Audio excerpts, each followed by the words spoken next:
TRS భవన్లో హరీష్ రావు మాట్లాడుతున్నారు. Live లో చూద్దాం. ఈ ఆమరణ నిరాహార దీక్ష చరిత్ర ఉన్నంత కాలం చరిత్ర పుటల్లో నిలిచిపోయేటువంటి దీక్ష ఈ దీక్ష. అందుకే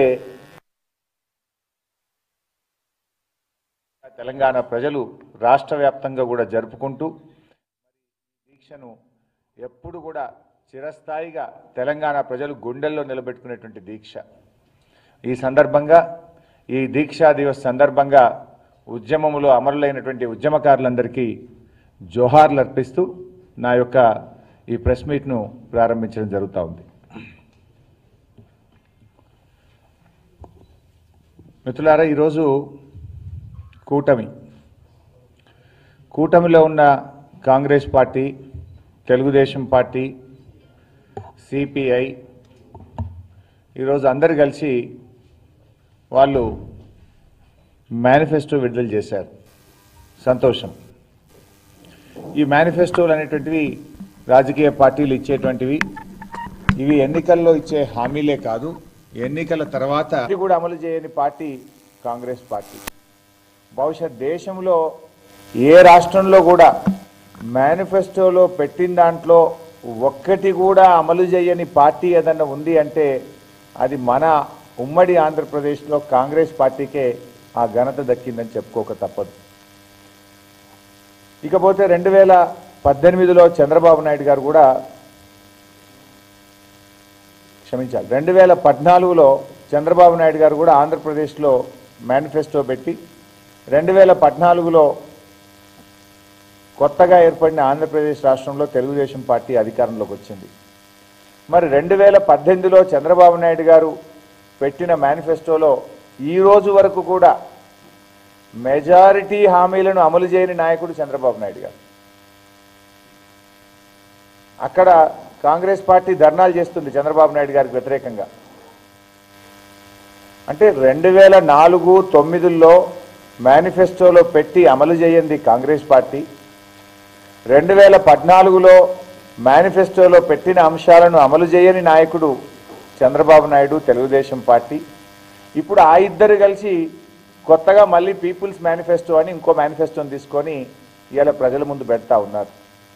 అంటే ఇచ్చిన హామీలనే అమలు చేయనటువంటి మీరు మళ్ళీ ఒక మేనిఫెస్టో పెడితే ప్రజలు మిమ్మల్ని ఎట్లా నమ్మాలి?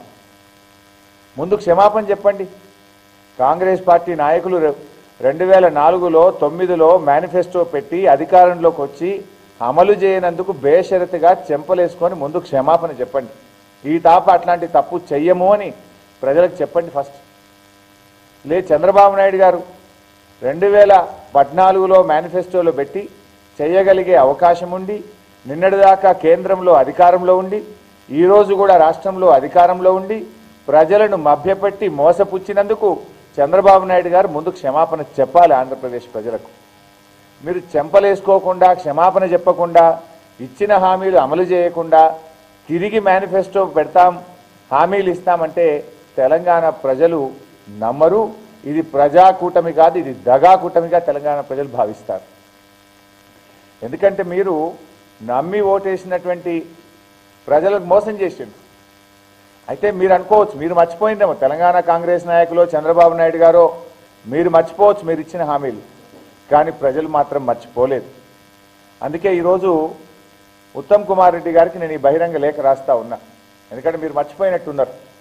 మీరు ఇచ్చిన హామీలు ఏంది, మీరు ఏవి అమలు చేయలేదో ఇవాళ మీకు గుర్తు చేస్తూ తెలంగాణ ప్రజల ముందు ఈ హామీలను పెట్టదలుచుకున్నా.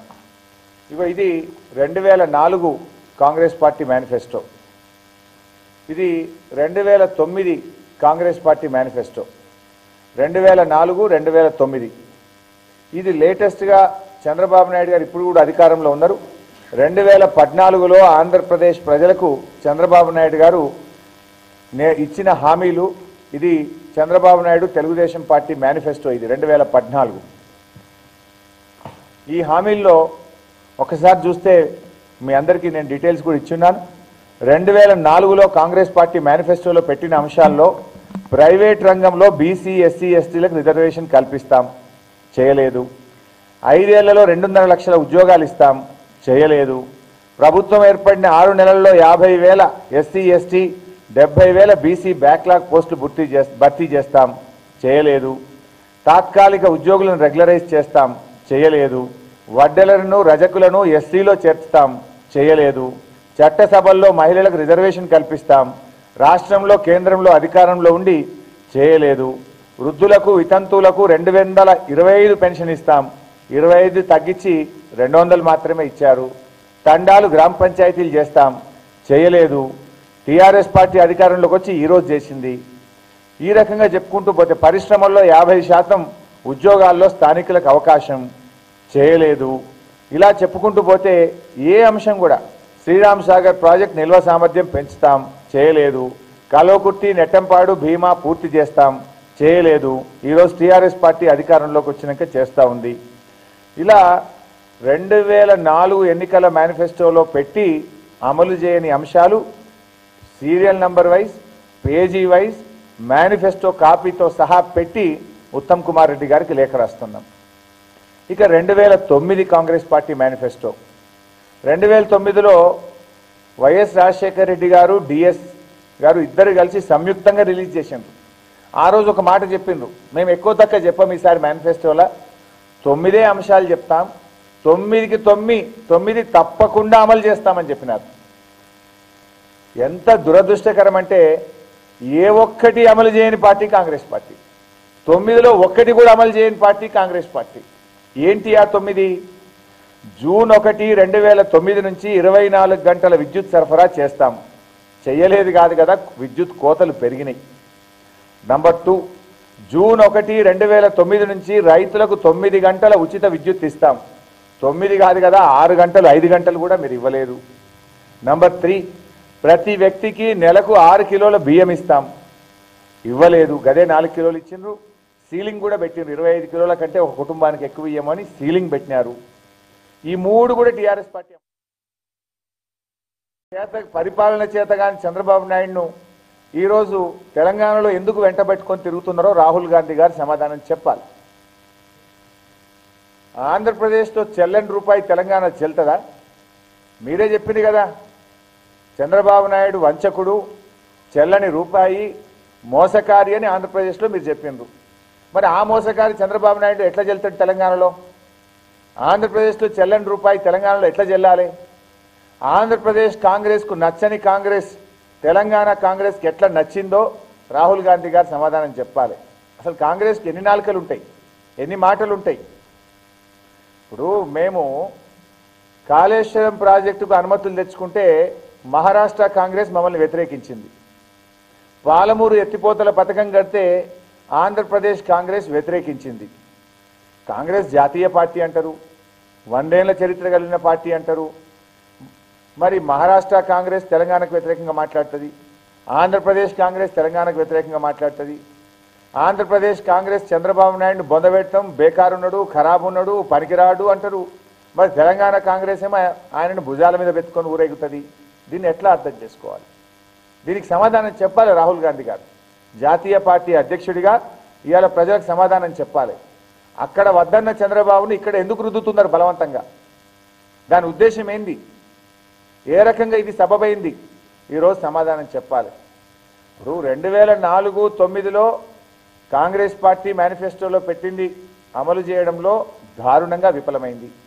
2014లో చంద్రబాబు నాయుడు గారు ఆంధ్రప్రదేశ్ ప్రజలకు ఇచ్చిన హామీలు అమలు చేయడంలో దారుణంగా ఆయన విఫలమైపోయింది.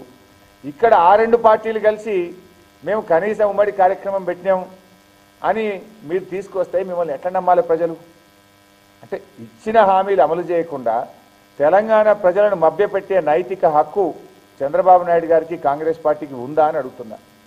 మీ మాయమాటలు నమ్మేటువంటి స్థితిలో తెలంగాణ ప్రజలు లేరు. తెలంగాణ చైతన్యవంతమైన ప్రాంతం, పోరాటాల గడ్డ ఈ తెలంగాణ. మీ చరిత్ర మాకు పూర్తి గమనంలో ఉన్నది. చెప్తే చాలా ఉంటాయి. చంద్రబాబు నాయుడు గారిది పెద్ద లిస్ట్ ఉన్నది, కానీ ఒక 4-5 అంశాలే చెప్తా. ఈ మేనిఫెస్టోలో 1,00,000 హామీలు ఇచ్చిండు, ఒక్కటి అమలు కాలే. అందులో రైతుల రుణాలన్నీ మాఫీ చేస్తా అని చెప్పిండు చంద్రబాబు నాయుడు గారు. ఇవాళ రాహుల్ గాంధీ గారు ఆయన పక్కకు పెట్టుకొని చెప్తున్నాడు రుణాలు మాఫీ చేస్తామని. మరి నీ పక్కనున్న చంద్రబాబు నాయుడు అడుగు ఫస్ట్, ఏమైంది ఆంధ్రప్రదేశ్లో 4.5 ఏళ్లుగా ముఖ్యమంత్రిగా అధికారంలో ఉండి మేనిఫెస్టోలో పెట్టి అమలు చేయని ముందు చంద్రబాబును నీ పక్కనున్న ఆయనకు చెప్పినాక నువ్వు తెలంగాణ ప్రజలకు చెప్పాలి రాహుల్ గాంధీ గారు. ఆంధ్రప్రదేశ్లో 87,612 కోట్ల రూపాయల రుణాన్ని మాఫీ చేస్తా అని చెప్పిన బాబు గారు ఇవాళటికి ఆయన చేసిన మాఫీ ఎంత అంటే 18,000 కోట్లు. మొత్తం రుణాలు మాఫీ చేస్తా అన్నాడు. మొత్తం అంటే 87,612 కోట్లు. ఈ రోజుకు బాబు చేసింది కేవలం 18,000 కోట్లు. పాపం ఇలా ఆంధ్రప్రదేశ్ రైతులు రోడ్డు మీద పడ్డారు. రుణమాఫీ జరుగుతుందని ఆశపడి రుణాలు చెల్లించకపోతే ఇవాళ డిఫాల్టర్లుగా మారిపోయింది. వడ్డీ లేని రుణం, పావలా వడ్డీ రుణం ఇవాళ ఆంధ్రప్రదేశ్ రైతులకు అందేటువంటి పరిస్థితిలో లేదు. వాళ్ళ పాస్బుక్కులన్నీ బ్యాంకుల్లో ఉన్నాయి. ఇవాళ ఆ రైతులు, ఆంధ్రప్రదేశ్ రైతులు రోడ్డు మీద పడిపోయి కసిగా ఎప్పుడు చంద్రబాబు నాయుడును ఓడగొట్టాలా అని ఇవాళ ఆంధ్రప్రదేశ్ ప్రజలు ఎదురు చూస్తున్నారు. అటువంటి బాబును పక్కకు పెట్టుకొని మేము రుణాలు మాఫీ చేస్తామంటే మీకు ఆ విశ్వసనీయత ఉంటుందా రాహుల్ గాంధీ గారు? నంబర్ 2, రుణం మాఫీ కావాలి. పరిస్థితి ఏంటంటే ఇప్పటికి 6,000 కూడా చేయలే. పాపం ఈయన ఇచ్చిన 6,000 వాళ్ళ వడ్డీలకే పోయినాయి. వాళ్ళకి వడ్డీ లేని రుణం ఎలిజిబిలిటీ లేకుండా పోయింది. ఈయన మాట ఇచ్చింది కదా రుణం మాఫీ చేస్తాడని ఆ అక్క చెల్లెళ్ళు ఆంధ్రప్రదేశ్లో అప్పులు కట్టడం మానేసింది. అప్పులు కట్టడం మానేసిన పాపానికి వడ్డీలు మీద పడి ఇవాళ అప్పుల ఊబిలో ఆంధ్రప్రదేశ్లో ఉండేటువంటి మహిళా సంఘాలన్నీ కూడా పూడుకుపోయినటువంటి. సో మహిళలకు రుణాలు మాఫీ చేస్తా అని మోసం చేస్తే ఇవాళ ఆ చంద్రబాబు నాయుడు, రాహుల్ గాంధీ గారు కలిసి తెలంగాణ మహిళలకు గ్రాంట్ ఇస్తాము అని చెప్తే చెవులో పువ్వులు పెడుతున్నారా? ఇలా ఈ కాంగ్రెస్ తెలుగుదేశం నాయకులు మీరు చెవుల్లో పువ్వులు పెడితే తెలంగాణ ప్రజలు అమాయకులు కాదు, మీకు తగిన గుణపాఠం చెప్తారు. ముందు సమాధానం చెప్పాలి. చంద్రబాబు నాయుడు గారు ఇక్కడ తిరిగే ముందు ఇవాళ తిరుగుతున్నావు కదా, హైదరాబాద్ ఇవాళ తిరుగుతున్నావు కదా, ఎందుకు ఆంధ్రప్రదేశ్లో నువ్వు ఇచ్చిన హామీలు అమలు చేయలేదో ముందు తెలంగాణ ప్రజల ముందు సమాధానం చెప్పినాక తెలంగాణ ప్రజలకు నువ్వు హామీలు ఇయ్యి. ఆడ ముఖ్యమంత్రిగా ఉండి అధికారంలో ఉండి నువ్వు ఇచ్చిన హామీ ఒక్కటి అమలు చేయలే. రైతు రుణమాఫీ చేయలే, డాక్రా మహిళలకు మాఫీ చేయలే. ఆడేం చెప్పినావు? మేము చెప్పలే. ఈడ బాబు వస్తే జాబ్ వస్తుందని గోడలకు యమ రాసుకున్నావు. ఇంటికో ఉద్యోగం అని చెప్పినావు.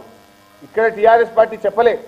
మేము 1,00,000 ఉద్యోగాలన్నాం, 84,000 ఉద్యోగాలకు నోటిఫికేషన్ ఇచ్చినాం మేము.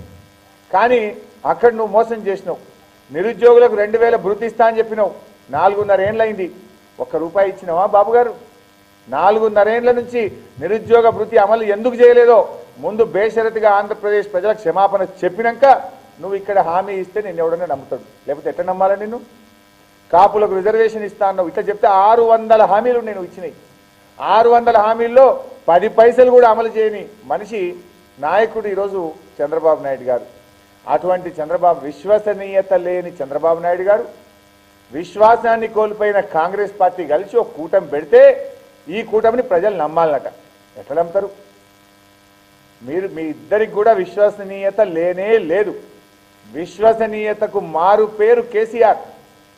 ఇప్పుడే చెప్పిన నేను, ఎందుకంటే కేసీఆర్ గారు దీక్ష చేపట్టిన దినం నవంబర్ 29. ఏమన్నాడు? అయితే జైత్రయాత్ర లేకపోతే నా శవయాత్ర అన్నాడు. కేసీఆర్ చచ్చుడో తెలంగాణ వచ్చుడో అన్నాడు అని నవంబర్ 29న దీక్ష ప్రారంభిస్తే చావు నోట్లోకి పోవడానికి సిద్ధపడ్డాడు. తెలంగాణ అంతా కూడా ఒక ఉత్కంఠ వచ్చింది. అయ్యో కేసీఆర్కి ఏమవుతుందో అని టీవీల ముందు మహిళలు చూస్తూ ఏడుస్తూ కూర్చున్నారు. మొత్తం యావత్ తెలంగాణ రోడ్ల మీదకి వచ్చింది. అటువంటి కేసీఆర్ కుటుంబ సభ్యులుగా మేము ఏడుస్తుంటే కూడా ఆయన ఒక్క క్షణం కూడా కరగలేదు. అన్నం ముద్ద కూడా నోట్లో పెట్టలే.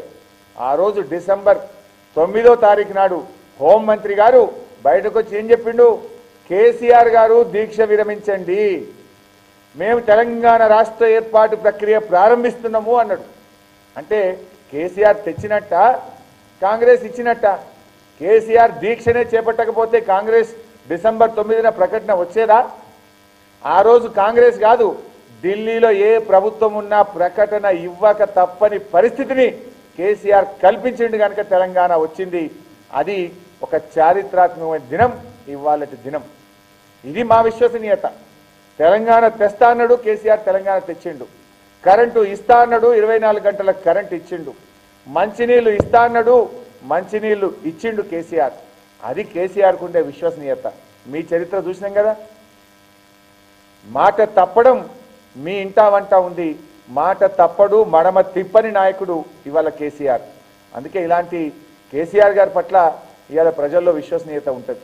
ఈ యొక్క విషయాలను ఉత్తమ్ కుమార్ రెడ్డి గారికి ఈరోజు బహిరంగ లేఖ రూపంలో విడుదల చేస్తున్నాం. ఆయన దీనికి సమాధానం చెప్తే ఆయన విలువ ఆయనే తగ్గించుకుంటుండు. ఇప్పుడు పక్కన చంద్రబాబు నాయుడును కూర్చోబెట్టుకొని ఎన్నికల మేనిఫెస్టో అమలు చేయని బాబును కూర్చోబెట్టుకొని మాట్లాడితే ఎట్లుంటుందో ఇది కూడా గట్లే ఉన్నది. ఇవాళ రాహుల్ గాంధీ గారికి నేను మీ ద్వారా చెప్తున్నా, దయచేసి ఆయన ఈ షుడ్ రీడ్ దిస్ పేపర్. మళ్ళీ రేపు వస్తాడా ఎల్లుండి వస్తాడా నేను అడిగే ప్రశ్నకు కూడా ఆయన సమాధానం చెప్పాలి. ఐ డిమాండ్ రాహుల్ గాంధీ గారు. ఎందుకంటే ప్రాణహిత చేవెళ్ల ప్రాజెక్టును కాంగ్రెస్ పార్టీ ప్రారంభించింది. మీరు అన్నట్టు పేరు మారిస్తే ప్రాజెక్ట్ కాస్ట్ పెరిగింది అని మాట్లాడుతుంది. రాహుల్ గాంధీ షుడ్ నో, ఈరోజు 16 లక్షల ఎకరాలకు నీళ్ళిచ్చే ప్రాణహిత ప్రాజెక్టు 37 లక్షల ఎకరాలకు పెరిగింది. ఆయకట్టు రెట్టింపింది. 16 ఎక్కడ 37 లక్షల ఎకరాలు ఎక్కడ? మరి 16 లక్షల ఎకరాలకు బదులు 37 లక్షల ఎకరాలకు నీళ్లు ఇవ్వాలన్నప్పుడు ఖర్చు పెరుగుతుందా పెరగదా? నంబర్ 2, ఆ రోజు మీరు ప్రతిపాదించిన ప్రాణహిత చేవెళ్ల ప్రాజెక్టులో 11 టీఎంసీల రిజర్వాయర్ల సామర్థ్యం మాత్రమే ఉండే. కానీ ఈరోజు 141 టీఎంసీల రిజర్వాయర్ల సామర్థ్యం ఉంది. ఎన్ని రెట్లు పెరిగింది? 14 రెట్ల రిజర్వాయర్ల సామర్థ్యం పెరిగింది. ఆయకట్టు 2.5 రెట్లు పెరిగింది. ఆయకట్టు 2.5 రెట్లు పెరిగి 14 రెట్ల రిజర్వాయర్ల సామర్థ్యం పెరిగినప్పుడు మరి డెఫినెట్గా కాస్ట్ ఆఫ్ ద ప్రాజెక్ట్ పెరుగుతుంది కదా. మరి మీరు ఇదే కాంగ్రెస్ పార్టీ ప్రాణహిత చేవెళ్ల ప్రాజెక్టుకు మీరు 2007లో జీవో ఇచ్చారు. జీవో నంబర్ 124, తేదీ మే 16, 2007. 2007 మే 16 నాడు ప్రాణహిత చేవెళ్ల ప్రాజెక్టుకు అప్పటి కాంగ్రెస్ ప్రభుత్వం 17,875 కోట్ల రూపాయలతో జీవో ఇచ్చింది.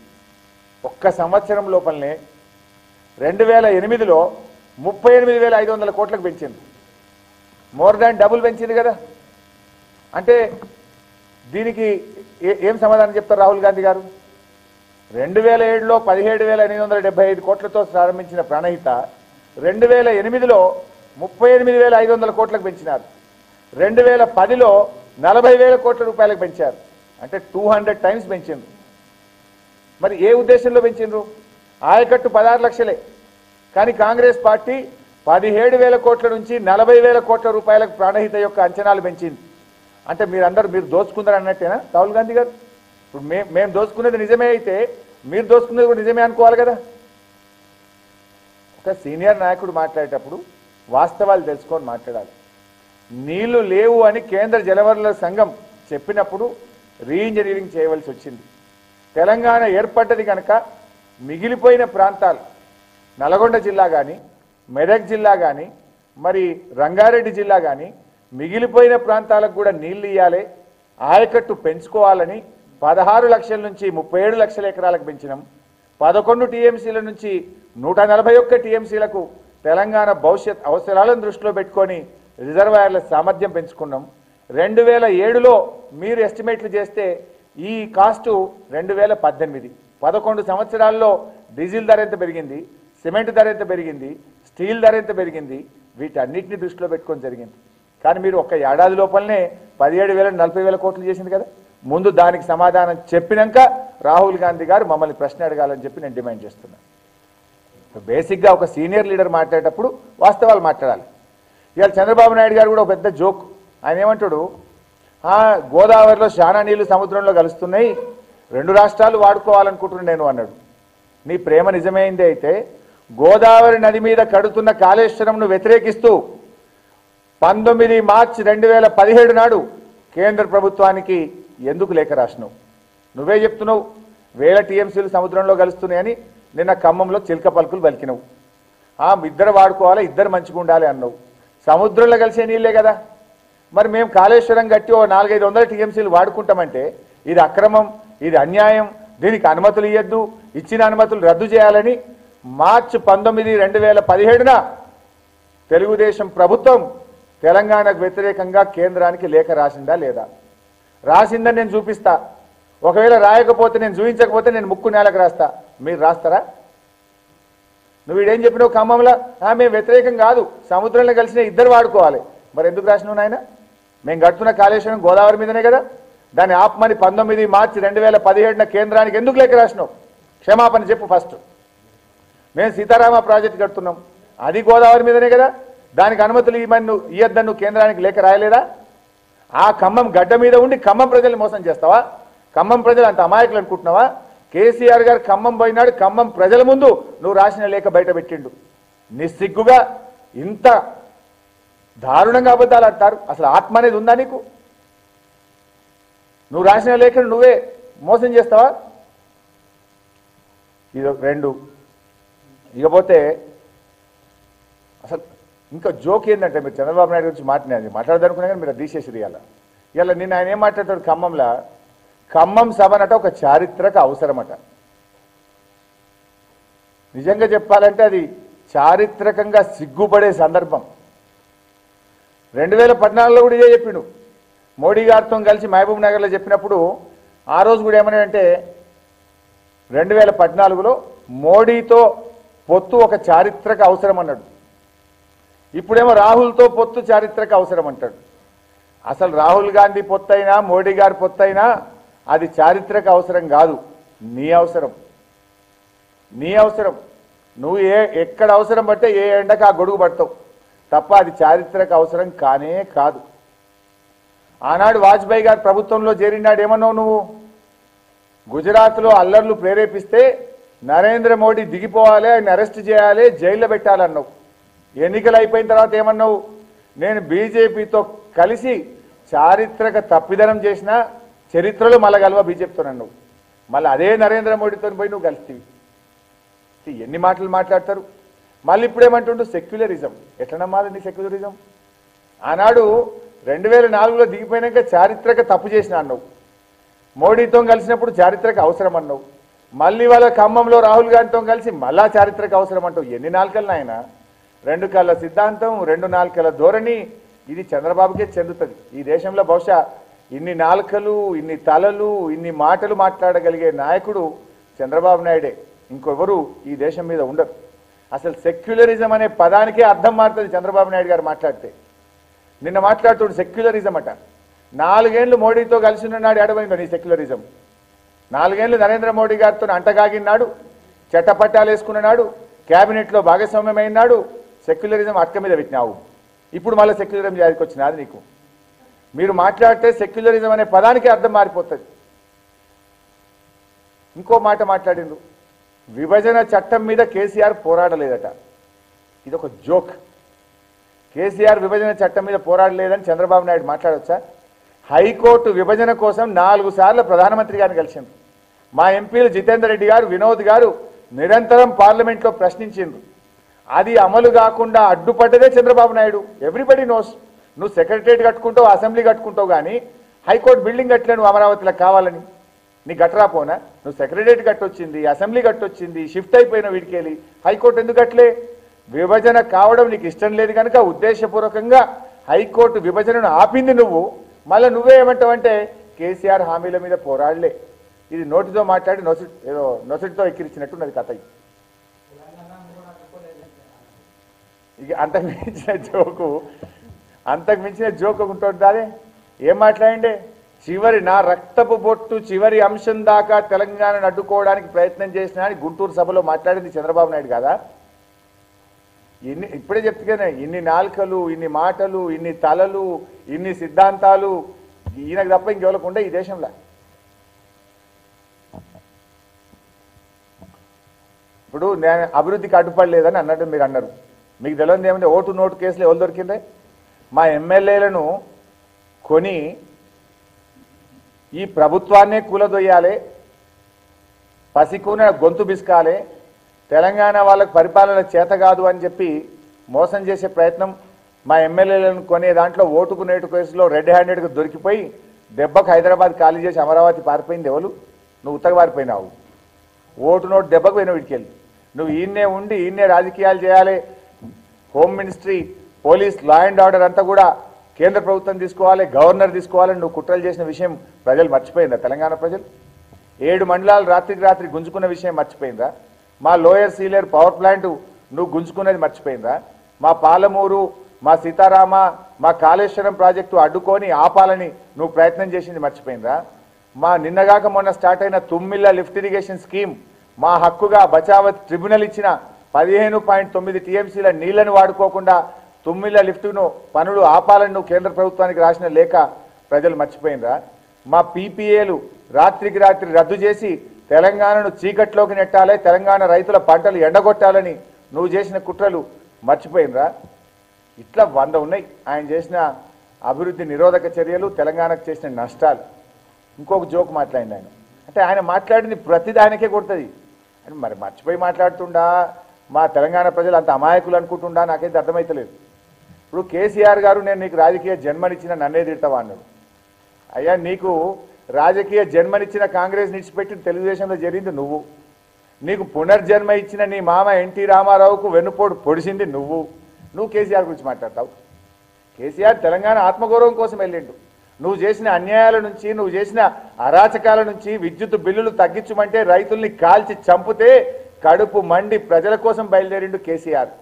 మరి మీరు నీకు జన్మనిచ్చిన కాంగ్రెస్ వెన్నుపోటు పొడిచినావు, పునర్జన్మనిచ్చిన ఎన్టీఆర్కు వెన్నుపోటు పొడిచినావు, నీకు బిరుదే ఉన్నది కదా వెన్నుపోటుదారుడని. మీరు కేసీఆర్ను నీకు జన్మనిచ్చిన నన్ను తిడతావా అని మాట్లాడే నైతికత బాబు గారికి ఉంటుందా? ముందు చెప్పు, నువ్వు ఎందుకు ఎన్టీఆర్కి వెన్నుపోటు పొడిచినావో చెప్పు, నీకు జన్మనిచ్చిన కాంగ్రెస్కి ఎందుకు వెన్నుపోటు పొడిచినావో చెప్పు. ఒక్కటేనా కేసీఆర్ అప్పులు తెచ్చిండు అని చంద్రబాబు నాయుడు మాట్లాడచ్చావే? ఆయన పక్కన కూర్చున్న చాడ వెంకటరెడ్డి గారు ప్రపంచ బ్యాంకు జీతగాడు చంద్రబాబు అని బుక్కులు కొట్టింది సిపిఐ సిపిఎం. యాదికి తెచ్చుకోండి ఒకసారి. అప్పులు ప్రపంచ బ్యాంకు నుంచి తేవడాన్ని ఈ దేశానికి నేర్పిందే చంద్రబాబు నాయుడు. అప్పులు తేవడంలో డాక్టరేట్ పొందినవాడే చంద్రబాబు నాయుడు. ఆయన ఇక నిన్న కేసీఆర్ అప్పులు తెచ్చిండు. మాట్లాడదామా? నా దగ్గర వివరాలు ఉన్నాయి. అప్పులు ఆంధ్రప్రదేశ్ ఎక్కువ తెచ్చిందా, తెలంగాణ ఎక్కువ తెచ్చిందా, పరిమితికి లోబడి తెలంగాణ ఉందా, పరిమితికి మించి ఆంధ్రప్రదేశ్ ప్రభుత్వం అప్పులు తెచ్చిందా? మేము అప్పులు తెచ్చి ప్రాజెక్టులు కట్టి జాతి సంపద నిర్మించింది మేము, నువ్వేం చేసినావో మొత్తం కూడా ప్రజల ముందు ఉన్నది. దీన్ని డెఫినెట్గా ప్రజలు మర్చిపోరు. ఇట్లా చాలా విషయాలు. నిన్న ఇంకొక చాలా బాధాకరమైన సంఘటన ఏంటంటే, గద్దర్ గారు అంటే మా అందరికి గౌరవం. గద్దర్ గారు ఏ మీటింగ్లో మాట్లాడినా కూడా నా కడుపులో బుల్లెట్ ఉంది, నా బుల్లెట్ మాట్లాడుతుంది, నా బుల్లెట్ పాటై వస్తుంది, నా బుల్లెట్ మాటై వస్తుంది, నా వెన్నుపూసిన అనుకొని బుల్లెట్ ఇంకా నా కడుపులో ఉందని పాపం వారు మాట్లాడుతుంటారు. వారు జీవితం అంతా కూడా కొత్త ప్రజల పక్షాన కొట్లాడిందని మాకు కొంత ఆయన పట్ల గౌరవం ఉండేది.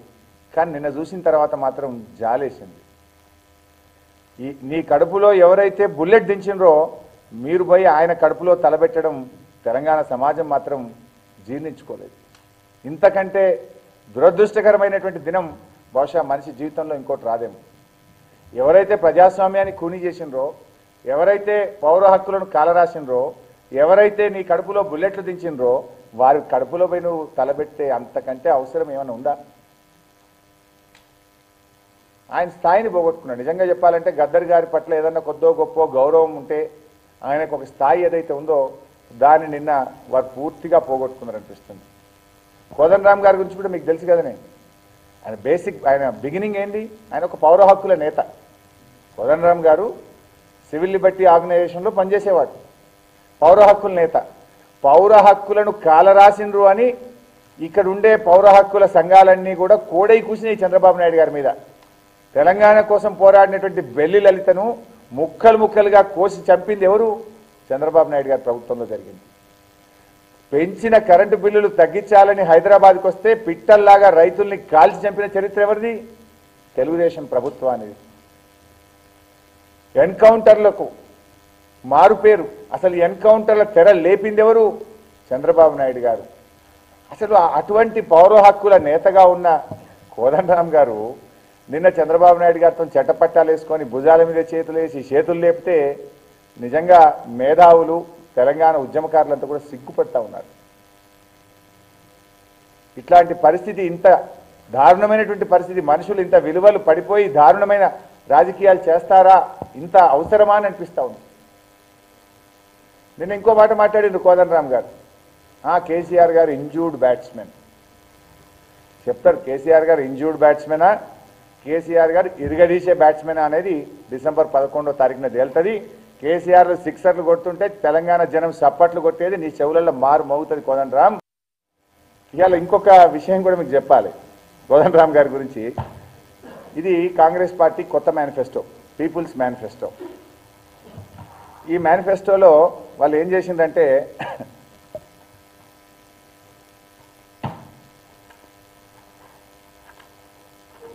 ఈ ఫోటో పెట్టింది. ఇది రాసింది ఈడ సాగరహారం. కాంగ్రెస్ పార్టీ మేనిఫెస్టోలో సాగరహారం ఫోటో పెట్టుకున్నారు.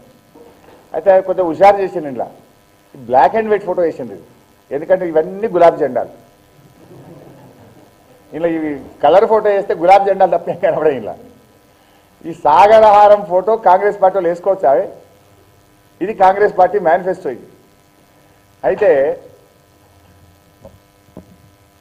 సాగరహారానికి ఒక పెద్ద చరిత్ర. మిలియన్ మార్చు, సాగరహారం. ఆ రోజు కాంగ్రెస్ పార్టీ అనుమతి ఇవ్వలే. నేను, ఈటల రాజేందర్ గారు, నాయన్ నరసింహారెడ్డి గారు పోయి సబితా ఇంద్రారెడ్డి గారి దగ్గర కొట్లాడినాం, కోర్టుకు పోయినాం. మేము నిర్వహించుకుంటామని అనుమతి తెచ్చుకున్నాం. ఆ రోజు సాగరహారాని కోసం మొత్తం ముళ్ళ కంచెలు పెట్టారు. తెలంగాణ అంతా ఇనుప బూట్ల చప్పుట్లు, ముళ్ళ కంచెలు. ఉస్మానియా యూనివర్సిటీని దిగ్బంధం చేసి పడేసింది. రాష్ట్రం నలుమూలల నుంచి ప్రజలు హైదరాబాద్కు రాకుండా ఎక్కడికక్కడ అరెస్టులు చేసిండ్రు మమ్మల్ని. ఆ రోజు సాగరహారం విజయవంతం కావాలని నేను ఒక 10,000 మందిని మా సిద్దిపేట జిల్లా నుంచి, ఆ ప్రాంతం నుంచి తీసుకొని, మేము మా బండ్లు రానియకపోతే ఆపేస్తే జూబ్లీ బస్ స్టాండ్ దగ్గర నుంచి నెక్లెస్ రోడ్ దాకా 10,000 మందితోని పెద్ద పెద్ద గులాబీ జెండాలతోని మార్చ్ పాస్ చేసుకుంటూ వచ్చినాం. ఆ రోజు అక్కడికి మేము, మా రాజేందర్ గారు వచ్చింది, టీఆర్ఎస్ పార్టీ కార్యకర్తలు వచ్చి ఆ రోజు సాగరహారాన్ని మేం విజయవంతం చేసినాం. ఆ సాగరహారంలో ఇదే కాంగ్రెస్ పార్టీ మేనిఫెస్టోలో ఫోటో వేసుకున్న కాంగ్రెస్ పార్టీ, ఇదే సబితా ఇంద్రారెడ్డి గారు, జానారెడ్డి గారు, ఉత్తమ్ కుమార్ రెడ్డి గారు మంత్రులు. ఆ రోజు వీళ్ళు మా మీద రబ్బర్ బుల్లెట్లు కొట్టుడు, బాష్పవాయు గోళాలు కొట్టుడు, లాఠీ చార్జ్ చేసుడు, ముళ్ళ కంచెల మీద మమ్మల్ని తోసుడు, గందరగోళం. జర్నలిస్టులుగా మీరున్నారు. ఒక ఓబీ వ్యాన్ తగలబడ్డది ఆ రోజు. నాకు గుర్తుంది, ఏదో ఒక ఓబీ వ్యాను కాలిపోయింది ఆ రోజు. చప్పుళ్లతో ఇట్లా నేను పక్కనే ఉన్నా. ఆ బాంబు బ్లాస్ట్ లాగా ఓబీ వ్యాన్ పేలుతుంటే దానికి కొద్ది పక్కనే నేనున్నా. ఆ రోజు ఆ సాగరహారంలో ఒక ఉద్యమకారుడు రాజిరెడ్డికి, గుడి రాజిరెడ్డి అనే ఒక ఉద్యమకారుడికి బాష్పవాయు గోళం తగిలి ఉక్కిరి బిక్కిరి అయితే ఆయన లేపుకొని మేము దవాఖాన తోలుకుపోయినాం. లాస్ట్కు రాజిరెడ్డి చనిపోయింది. ఉద్యమకారుడి చావుకు కారణం కాంగ్రెస్ పార్టీ. సాగరహారంలో బుల్లెట్లు కొట్టింది కాంగ్రెస్ పార్టీ, బాష్పవాయు గోళాలు కొట్టింది కాంగ్రెస్ పార్టీ, అనుమతి ఇవ్వకుండా తిప్పలు పెట్టింది కాంగ్రెస్ పార్టీ. అటువంటి కాంగ్రెస్ పార్టీ ఇవాళ సాగరహారం ఫోటో వేసుకుంటే ఇంతకంటే దిక్కుమాలినతనం ఇంకోటి ఉంటుందా? మీరు ఫోటో వేసుకోగానే ఇక మీరు మంచోళ్ళు, మీరు ఉద్యమాలు చేసిందని తెలంగాణ ప్రజలు మిమ్మల్ని నమ్మాలి. బేషరతుగా ఈ ఫోటో వేసుకున్నందుకు ఉద్యమకారులకు కాంగ్రెస్ పార్టీ ఉత్తమ్ కుమార్ రెడ్డికి క్షమాపణ చెప్పాలని చెప్పి నేను డిమాండ్ చేస్తా ఉన్నా. ఈరోజు ఇంతకంటే సిగ్గుమాలినతనం ఇంకోటి ఉంటుందా?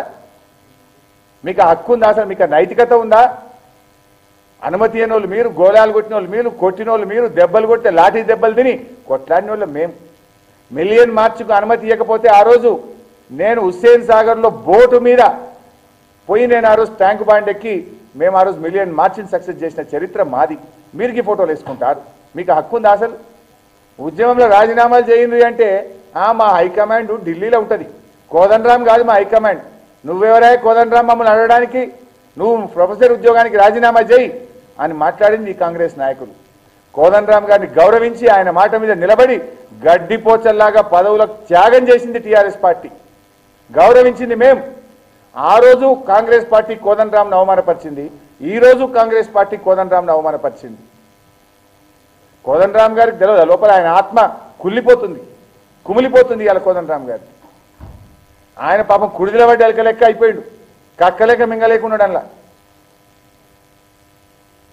ఆ రోజు నరహంతకుడు అని పేరిచ్చింది చంద్రబాబు నాయుడు. ఆయనతో భుజాలు కలపబట్టి నువ్వు ఇక నీ తోటి పౌర హక్కుల నాయకులు నేను ఏమనుకోవాలి? Thank you.